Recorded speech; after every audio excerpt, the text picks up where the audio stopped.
Assalamualaikum warahmatullahi wabarakatuh. Perkenalkan, nama saya Dita Angelika. Saya salah satu mahasiswi dari Universitas Muslim Nusantara Al-Wasliyah Medan. Di sini saya akan membacakan sebuah cerita yang berjudul Putri Hijau. Nah, cerita yang akan saya sampaikan nanti saya dapatkan melalui beberapa sumber, yaitu yang pertama dari cerita dari orang Melayu pada zaman dahulu. Yang kedua dari beberapa website yang kepercayaannya sudah teruji. Dan yang ketiga saya dapat dari pengalaman saya pada saat melakukan penelitian di Istana Maimun dan Sukarno. Baiklah, langsung saja saya akan membacakan cerita saya yang berjudul Putri Hijau. Pada zaman dahulu terdapat sebuah istana yang bernama Istana Gasib. Istana ini terletak di antara Teluk Aruh dan Sungai Rokan. Tak jauh dari Istana Gasib, terdapat Istana Aceh yang pada saat itu sedang jaya-jayanya. Karena Istana Gasib tidak mau terlibat dalam pertikaian dan pertengkaran, Istana Gasib memilih untuk pindah dari wilayah tersebut menuju di tepi pantai Selat Malaka. Sehingga Istana Gasib berubah nama menjadi Istana Delhi. Nah, Istana Delhi dipimpin oleh sang raja yang bernama Sultan Sulaiman. Sang raja atau Sultan Sulaiman memiliki 3 orang anak. Di antaranya ada 2 orang putra dan 1 orang putri. Ketiga anak dari sang raja memiliki kesaktian yang berbeda-beda dan tidak ada yang sama. Misal, anak yang pertama bernama Mambang Jazid. Mambang Jazid memiliki kesaktian dapat merubah wujud dirinya menjadi seekor naga yang sangat kuat, besar, dan gagah. Sedangkan Putri Hijau memiliki pesona dan paras wajah yang sangat cantik jelita. Tak hanya parasnya yang cantik jelita, sifat Putri Hijau juga sangat bersahaja. Putri Hijau memiliki kesaktian dapat memancarkan cahaya hijau dari tubuhnya yang sangat indah, sehingga siapapun yang melihat cahaya Putri Hijau akan merasa terpesona. Dan yang ketiga yaitu Mambang Khayali. Mambang Khayali memiliki kesaktian yang sangat sakti. Ia dapat merubah dirinya menjadi sebuah meriam. Meriam ini tentu bukan meriam sembarangan. Meriam ini merupakan meriam sakti yang jika menembakkan peluru bisa sangat cepat dan tepat sasaran. Pada suatu ketika, pada malam bulan purnama, Putri Hijau sedang berjalan-jalan di tepi istana. Ketika sang Putri Hijau berjalan-jalan, ternyata pada saat itu sedang malam bulan purnama. Sehingga seperti biasa, cahaya hijau pada diri Putri Hijau terpancar dengan sangat indah dan terang. Karena cahaya tersebut sangat terang, ternyata cahaya tersebut sampai ke kerajaan tetangga, yaitu kerajaan Aceh. Pada saat itu, kerajaan Aceh sedang dipimpin oleh sang raja yang bernama Sultan Muhayyad Shah. Wah, cahaya apa itu wahai prajuritku? Coba kalian cari tahu dari mana cahaya itu berasal, kata sang raja yang melihat cahaya Putri Hijau dan merasa sangat terpesona. Baik, yang mulia, kata prajurit. Tak lama kemudian, prajurit pun datang dan memberi kabar kepada sang raja. Wahai yang mulia, cahaya hijau tersebut merupakan cahaya yang terpancar dari seorang putri. Putri tersebut bernama Putri Hijau. Dan putri tersebut merupakan putri dari sang Sultan Sulaiman, raja kerajaan Delhi, kata sang prajurit. Kemudian sang raja pun tertawa bahagia. Hahaha, baiklah prajurit, aku ingin menikahi sang putri tersebut. Kalian harus menyiapkan sebongkah koin emas dan koin perak sebanyak mungkin dan antarkan kepada kerajaan mereka. Bilang bahwasannya aku akan mempersunting putri mereka, kata sang raja. Baik yang mulia, sahut prajurit. Lanjut prajurit pergi menuju kerajaan Delhi. Dan setibanya prajurit kembali ke kerajaan Aceh, prajurit pun berkata kepada sang raja, "Maaf sang raja, Putri Hijau menolak untuk menerima pernikahan yang Anda inginkan, yang mulia." "Apa?" kata sang raja. "Mengapa dia tidak mau menerima pernikahan ini?" Karena sang raja merasa pernikahannya ditolak, maka dia merasa Putri Hijau menghinanya dan menantangnya untuk berperang. Tak lama dari itu, peperangan antara kerajaan Aceh dan kerajaan Delhi tak dapat dihindari. Kerajaan Aceh kemudian berangkat menuju kerajaan Delhi dan melakukan peperangan. Tapi tetap saja peperangan yang terjadi pada saat itu dimenangkan oleh kerajaan Delhi. Mengapa? Karena benteng pertahanan dari kerajaan Delhi sangat ketat dan rapat, sehingga prajurit dari kerajaan Aceh tidak dapat melewati dan menembusnya. Tentu saja sang raja tidak terima dan tidak tinggal diam akan kekalahannya. Maka dari itu, sang raja pun kembali memikirkan strateginya. Kita harus melakukan peperangan. Kita tidak bisa terima kekalahan kita, kata sang raja. Kemudian peperangan pun terjadi untuk yang kedua kalinya. Pada saat peperangan yang kedua kalinya, prajurit dari kerajaan Aceh berperang melawan prajurit dari kerajaan Delhi. Sedangkan sang Sultan Muhayyad Shah, yaitu raja dari kerajaan Aceh, berperang melawan Mambang Hayali yang berubah menjadi sebuah meriam yang sangat sakti. Dari peperangan tersebut tetap saja yang menang kerajaan Aceh. Yang menang kerajaan Delhi, dan kerajaan Aceh tetap kalah. Aku tidak akan bisa menerima kekalahan ini, kata sang raja. Bagaimana bisa? Kerajaan kita pada saat ini sedang jaya-jayanya.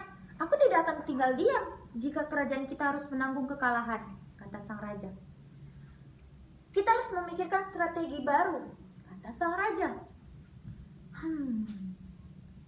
Aku tahu, saat ini kerajaan Delhi sedang mengalami kesulitan keuangan, dan kerajaan kita memiliki sangat banyak kekayaan dan harta yang melimpah ruah.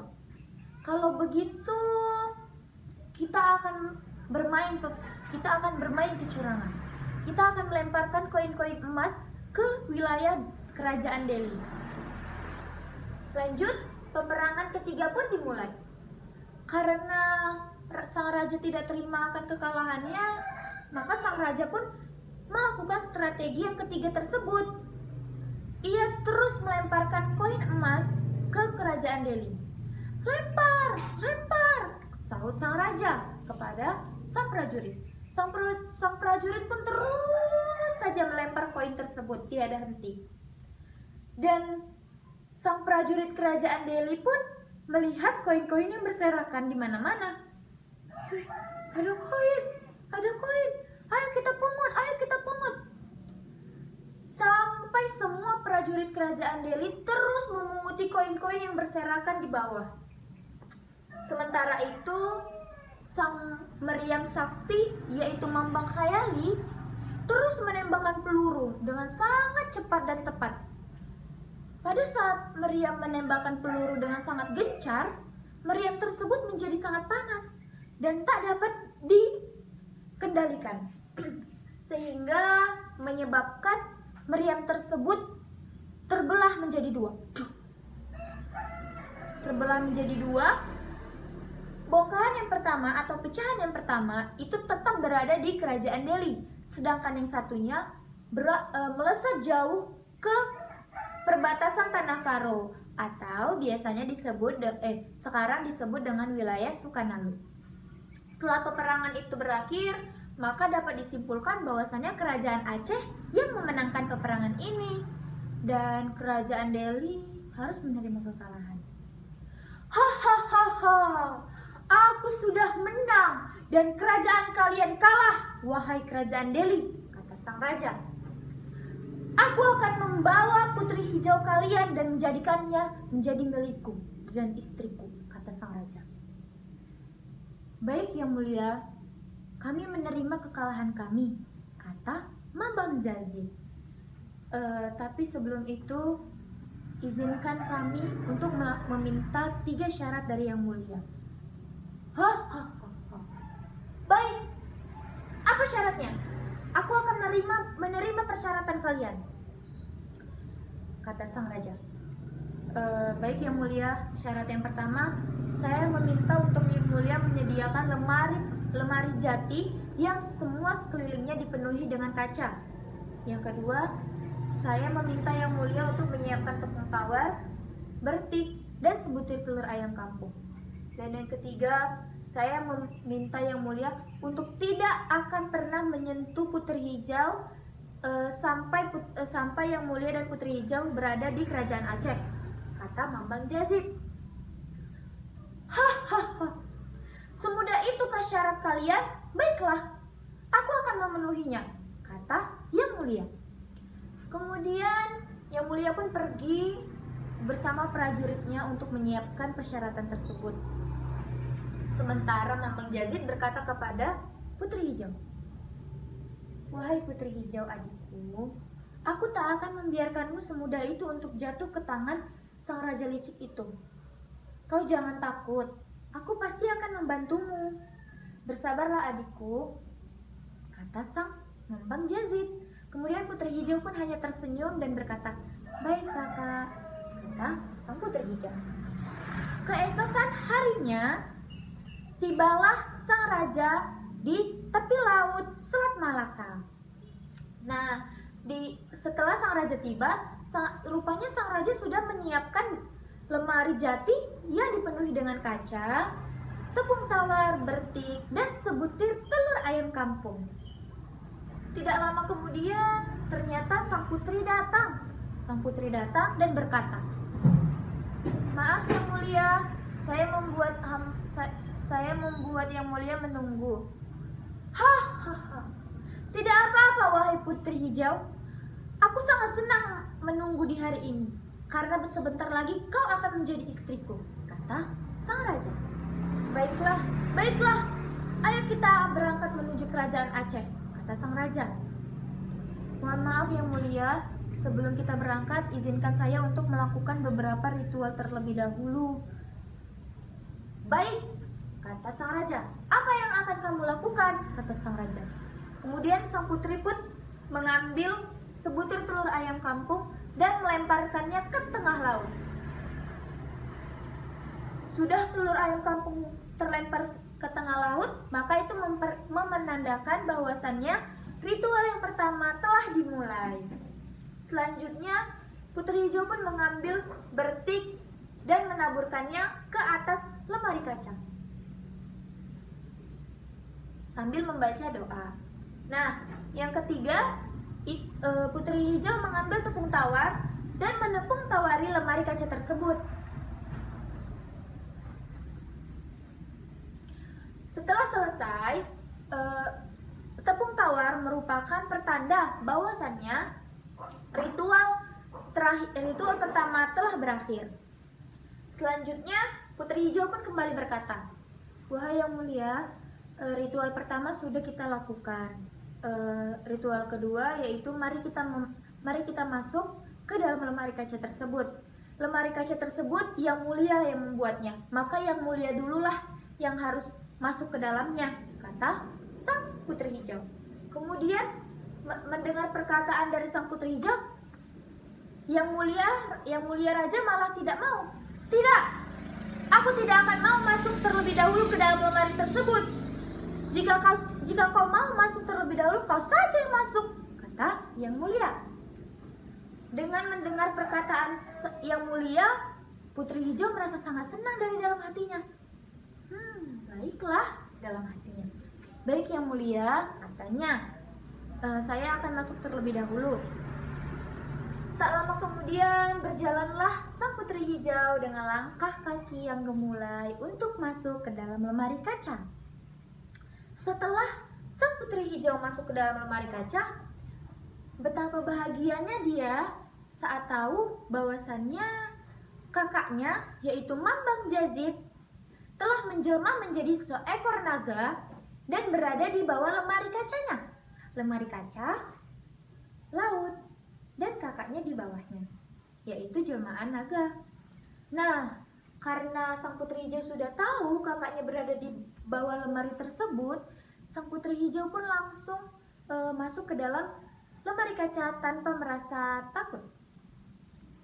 Kemudian saat sang raja sudah melihat sang putri hijau masuk, sang raja pun mau melangkahkan kakinya untuk masuk ke dalam lemari kaca tersebut. Tapi tiba-tiba lemari kaca tersebut pintunya tertutup dan terkunci. Sontak itu membuat sang raja kaget. Hah?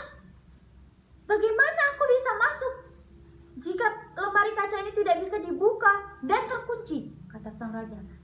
Sang raja pun merasa sangat takut, bingung, marah. Kemudian dari dalam lemari kaca tersebut, ternyata sang putri hijau lah yang menutup dan mengunci pintu tersebut. Kemudian sang putri hijau pun berdoa dan terus berdoa.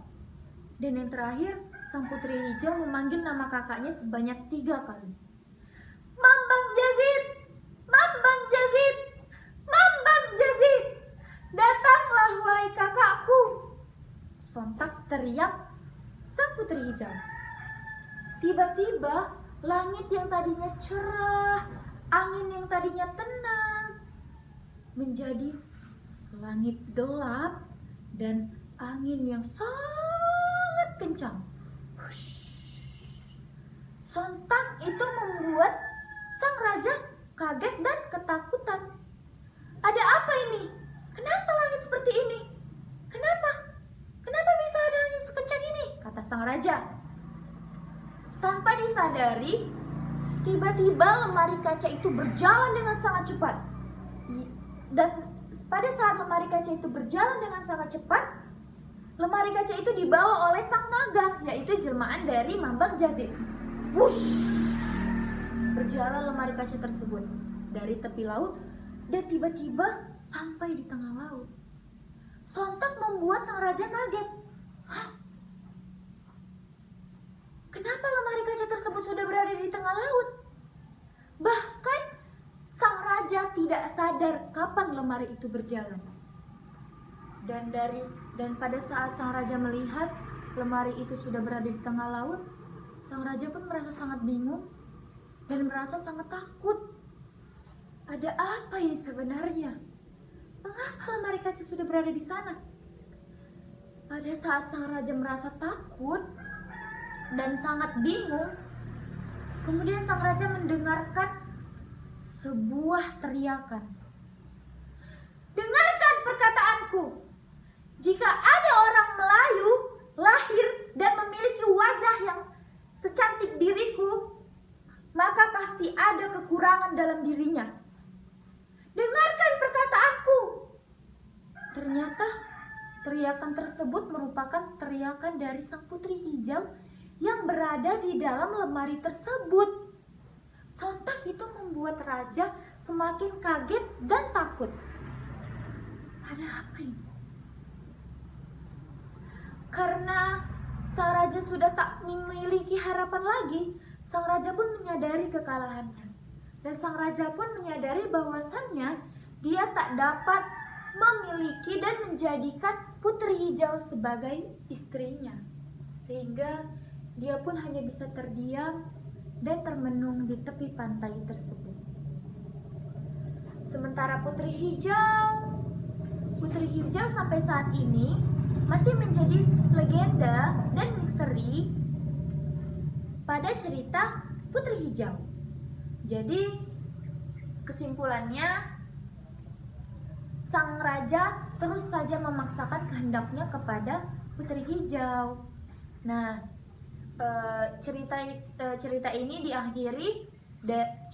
diakhiri dengan kekalahan sang raja yang merasa tidak akan pernah mendapatkan sang putri hijau.